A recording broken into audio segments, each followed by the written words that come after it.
шагыйрьләрнең шигырьләре дә чыганак була ала. Бу инде Фатих Кәримгә караганда бигрәк тә шулай.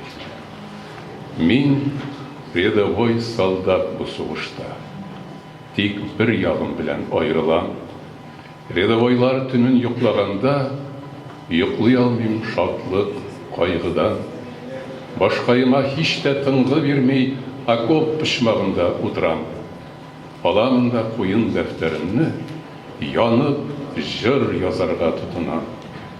Ут булмаган җирдә ай яктырта, җыр хакында кала, йокылар. Окопларда язган җырларымны хөрмәт белән дуслар укырлар. Әйе, Фатих Кәрим шушы 4 еллык сугыш чорында үзенең һәр көнне кичергән хисләрен, кичерешләрен шигырьләрендә чагылдырып барды. Һәм аның менә соңгы дәфтәр дигән, ягъни гомеренең соңгы айларында куен кесәсендә йөрде, әнә шул ут булмаган җирдә ай яктырткан, окопларда язган шигырьләре тупланган шушы дәфтәр безнең әдәбиятыбыз өчен, халкыбыз өчен шул кадәр зур, кадерле чыганак. Канлы башын салып пулеметка үлде иптәш. Үләр алдыннан ялкынлы күз карашы белән чакырып алды мине янына. Кулларында аның минем кулны сыйпап булай диде ул. Башың имә иптәш, әгәр минем тыныч үлүемне теләсәң, 50 фашист исән йөрер иде, мин бирегә килеп үлмәсәм.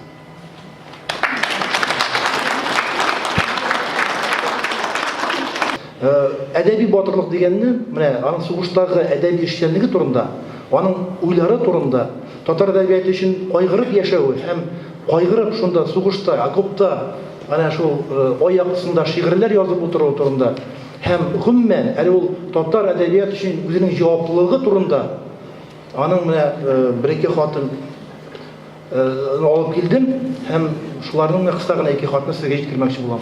Ул дөресрәк була. Дөресрәк булыр иде. Ибраһим Газига язган хаты. 1 январь 44 ел.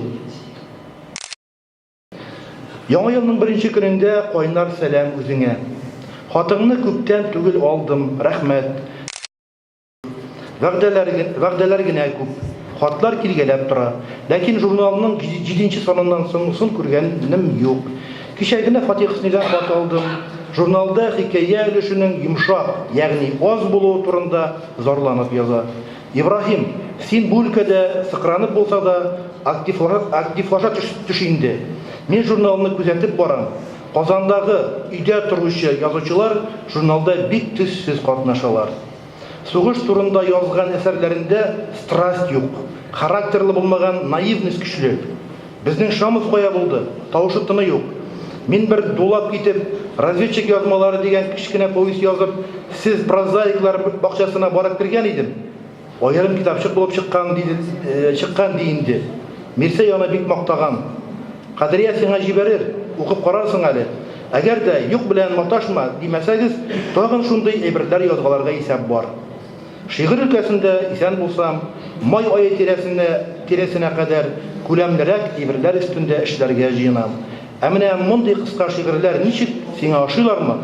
Фикерең ничек? Шундый кыска шигырьләр язуны дәвам итимме? Кадриядән хатлар килгәләп тора, балалар исән, ләкин Кадрия үзе бик борчылган, арыган булса кирәк. Хатларыннан шул сизелә. Минем исән сау кайтуым турында бик хафалана. Ярый, хәзергә Ибраһим, синнән хат көтәм, дустың Фатих. Нурбаян кайда? Хат аласыңмы? Язамы ул? Замана үзгәрә, яшь буын үзгәрә, намус үзгәрә. Мылтык күтәреп мәктәбенә барган балалар бар. Әле генә ишеттем, ул Мәскәү егете акылы түгелме дип психологлар тикшергәннәр. Болай нормальный дип әйтәләр. Компьютер уйнау, шундый развлекательный каналдан прикол гына карау, иптәшләрен кыйнап, видеога төшереп, интернетка кую. Менә шундый заман килде, без үзебезнең оныкларыбызны, улларыбызны, кызларыбызны югалтабыз бугай. Нишләргәдер кирәк һәм дуалар, әлбәттә. Дуалар белән бергә әдәбият һәм менә шундый гаҗәеп, тетрәндергеч шәхесләр һәм вакыйгалар.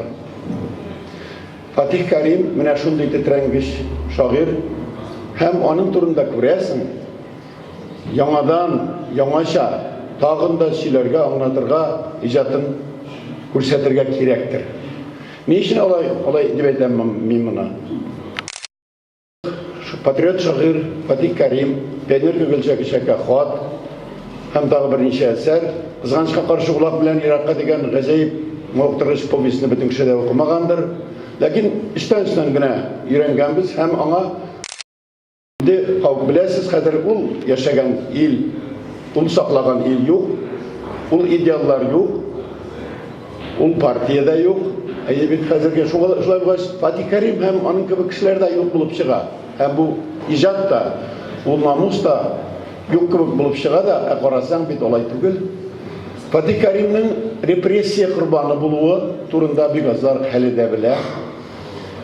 Солженицын үзенең бер көнен язып Нобель премиясе лауреаты булды. Фатих Карим әйткәндәй, Солженицын укыган, саперлар училищесында укыган һәм аның күргәннәре һәм аның тасвирлаганнары один день Иван Денисовичтан кайтыш түгел. Аның «Кыр казы» дигән шигыре окопта язылган шигырь булып күренә һәм шул кадәр истә кала ул туган илен сагынган солдат булып инде. Бит ул төрмәдә язылган, төрмә тәрәзәсеннән аңа бит 10 ел төрмә биргәннәр. Әле бөтен милләттәшләребез дә белми. Ул төрмәнең утыртуның дөрес түгеллеге исән чагында 41 елда исбатланган һәм югары суд 10 ел урынына чыгарып җибәрергә карар чыгарган. Ләкин 4 ел утырган инде. Фатих Карим минем карашымча бер 5 тапкыр үтерелгән яки җәзаланган. 27 ел микән техникумда укыганда аның өстеннән хат килгән. Ул мулла малай булуын яшергән. Бу комсомол секретаре уларны җыелышка куйган һәм комсомоллар аны чыгарган. Комсомолдан чыгаргач, үзегез беләсез, кая юл китә. Горком комсомол аны гына саклап калган, калдырган комсомолда. Бу беренче үтереш. Икенчесе, утырсидә көнләшеп һәм аның сәләтсез рәк язучының китабын нәширламаган өчен үч алу максаты белән аның өстеннән язганнар. Аникин поэмасы дәүләткә каршы дип. Һәм бу үтереш әлбәттә 10 ел төрмә белән. Чираттагысы сугыш.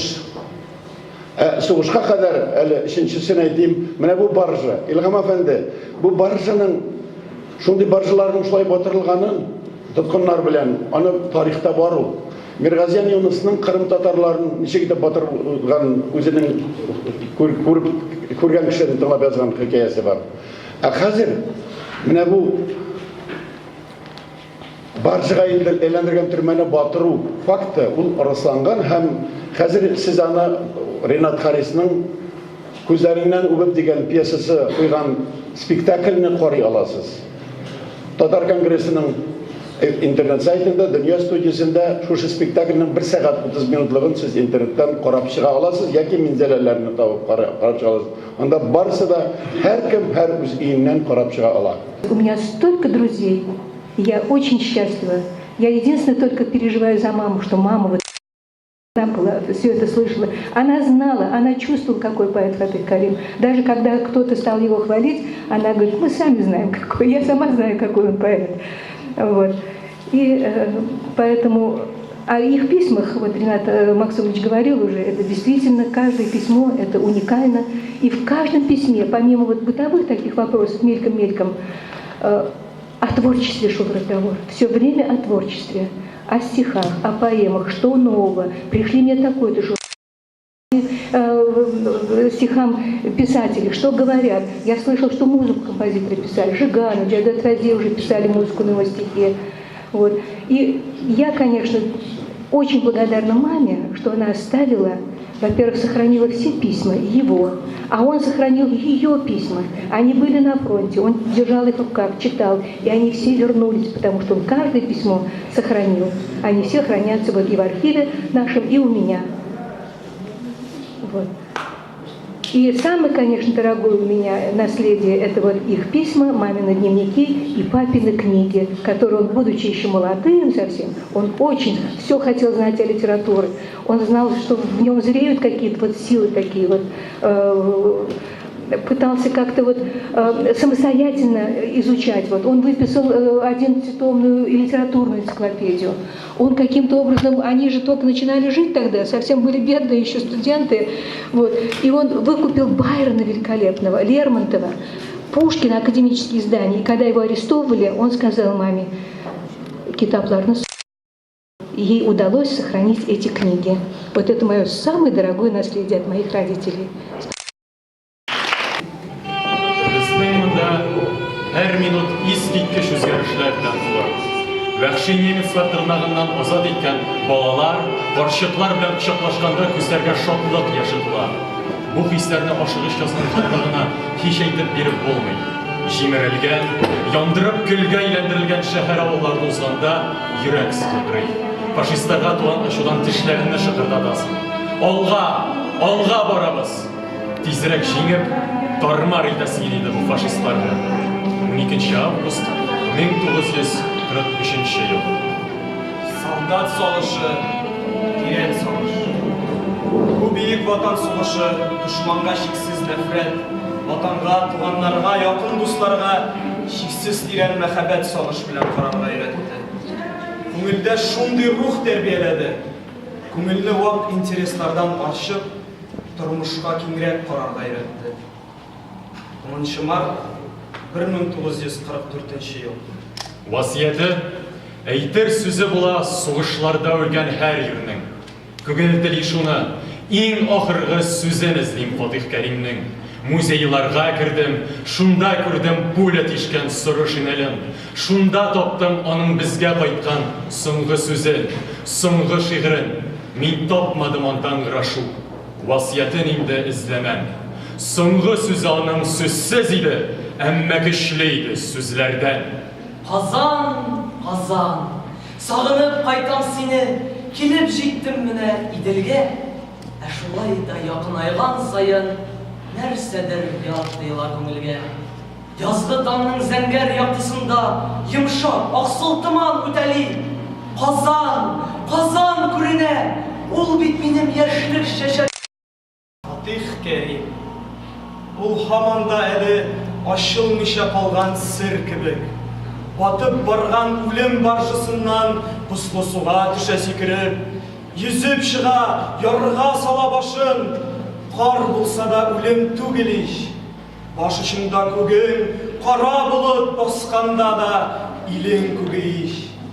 Адаштырган песи баласыдай айлар буе кайта, кан, яра. Автомобиль покрышкасыннан галош ясап, җәяү кар яра. Илдә кара буран, бик еракта, нәни генә бер ут җимелди. Өмет уты, шуңа карап бара. Ул сүнмәсә җанда ир үлми. Кайтып егылуга кабат төрмә. Ашларыннан ниләр үтмәгән. Казанына карап кар ярады. Ул әле дә кайтып